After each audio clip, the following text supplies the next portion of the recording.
Welcome learners, आपका DSG learning channel पर स्वागत है। ये चैनल मेनली पॉलिटिकल साइंस को डेडिकेटेड है और इसमें UPP, PGT, DSSB, PGT, political science या जिन जिन एग्ज़ाम्स में political science as a main subject GK या ऑप्शनल में आता है, उससे संबंधित टॉपिक्स, क्वेश्चन आंसर वह सब इस चैनल पर पढ़ाए जाएंगे। और आज हम पहले जो इस चैनल पर पढ़ाया जाएगा पॉलिटिकल साइंस का, उस सिलेबस की हम आपको जानकारी दे रहे हैं। उसके बाद हम अपना टॉपिक शुरू करेंगे।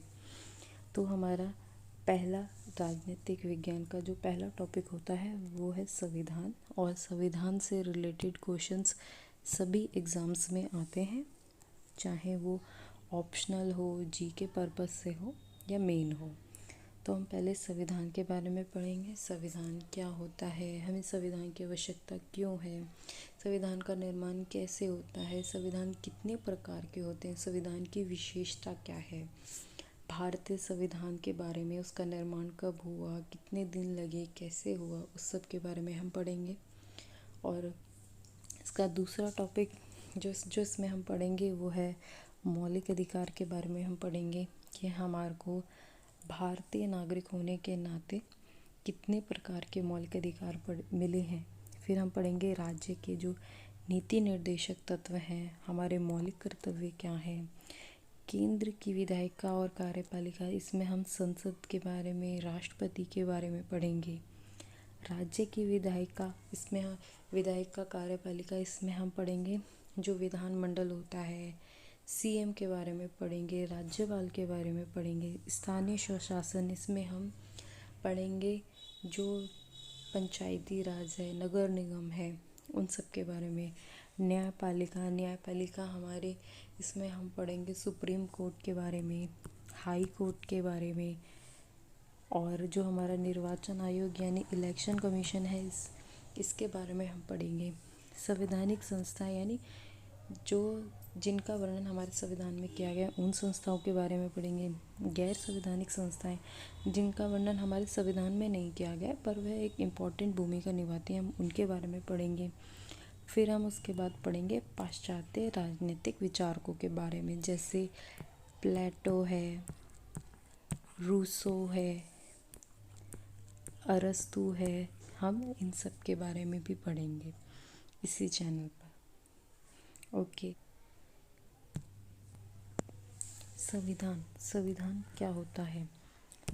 तो संविधान क्या होता है हम इसके बारे में पढ़ेंगे। संविधान एक ऐसा लेखपत्र या दस्तावेज है, यानी संविधान एक ऐसा डॉक्यूमेंट है जो हमें सरकार की रूपरेखा यानी उसका स्ट्रक्चर, प्रमुख कृत्यों का निर्धारण करता है। कृत्यों यानी कार्यों का उसके निर्धारण करता है, वर्क का निर्धारण करता है।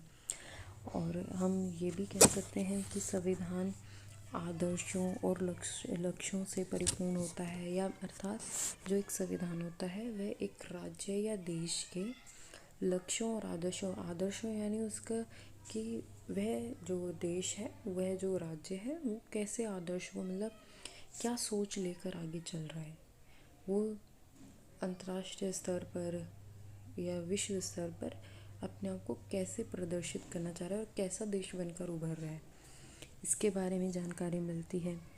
दूसरा यह है कि जो संविधान होता है उससे हमें उस राज्य की शासन व्यवस्था, उसके जो सरकार का स्वरूप है, उसके बारे में पता चलता है।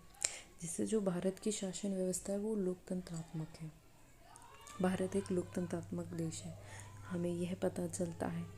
ठीक है। और हमें जो संविधान होता है उसकी ज़रूरत इसलिए भी होती है कि जो शक्तियाँ हैं ना, अब हमारा दूसरा क्वेश्चन ये है कि हमारे को संविधान की आवश्यकता क्यों? तो हमें संविधान की आवश्यकता क्यों होना चाहिए किसी भी देश का संविधान?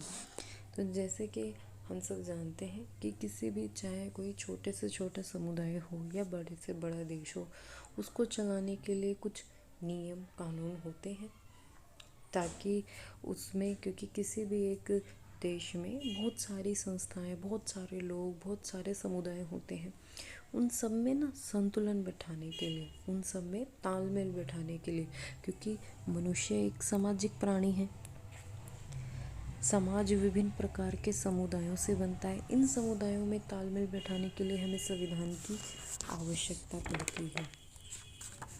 इन सब में तालमेल बैठाने के लिए हमें संविधान की आवश्यकता पड़ती है। दूसरा ये कि जो जनता है, जनता में आपसी विश्वास पैदा करने के लिए मूलभूत नियमों, कानूनों, समूहों की ज़रूरत होती है, जो हमें संविधान में मिलते हैं। जैसे उदाहरण इसका हम ले सकते हैं, जैसे मौलिक अधिकार हमें मिले हैं, मौलिक कर्तव्य हैं कुछ हमारे, उन सब के बारे में, ताकि जो जनता है उनमें भी आपस में तालमेल बैठ सके।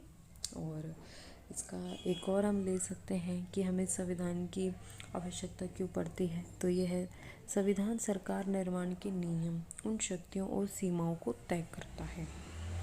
दूसरा, न्यायपूर्ण समाज की स्थापना के लिए भी संविधान बहुत ज़रूरी है। और सामाजिक, आर्थिक, राजनीतिक विकास के लिए हमें कुछ ऐसे नियम व कानूनों की आवश्यकता पड़ती है जो प्रत्येक व्यक्ति व प्रत्येक देश का ध्यान रखे, प्रत्येक क्षेत्र का ध्यान रखे। इसलिए भी संविधान आवश्यक है।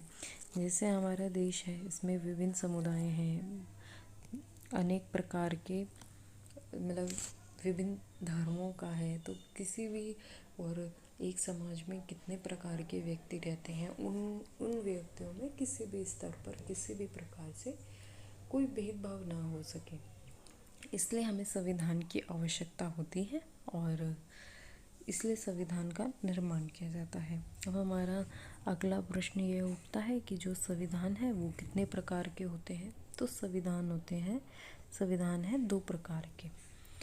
एक संविधान होता है लिखित संविधान और एक होता है अलिखित संविधान। लिखित संविधान वह जिसके जो नियम कानून है वह हमें लिखित रूप में मिलते हैं। और लिखित संविधान, जो सर्वप्रथम लिखित संविधान बना था, लिखित संविधान का निर्माण हुआ था, वो होता संयुक्त राज्य अमेरिका में, यानी यूएसए में, जो 1789 में हुआ था। और जो अलिखित संविधान का उदाहरण है वो है ब्रिटेन का। ब्रिटेन का जो संविधान है वह अलिखित संविधान है, जो प्रथाओं, रीति रिवाजों से चल रहा है। और भारतीय संविधान जो है वह लिखित संविधान है और सबसे वृहत संविधान है। यही भारतीय संविधान की एक विशेषता है। और सही मायने में सर्वश्रेष्ठ संविधान वही होता है जिसके आदर्शों और लक्ष्यों को जनता हृदयगमन करे, उनका पालन करे। ये नहीं कि बस रूल्स बना के रख दे या कुछ नियम कानून बना के रख दिए पर उनको कोई फॉलो ही नहीं कर रहा है, वह अच्छा संविधान नहीं है। बल्कि वही सर्वश्रेष्ठ संविधान है जो बेशक लिखित रूप में नहीं है, परंतु उसका जो उस देश के नागरिक हैं उसका वो पालन कर रहे हैं।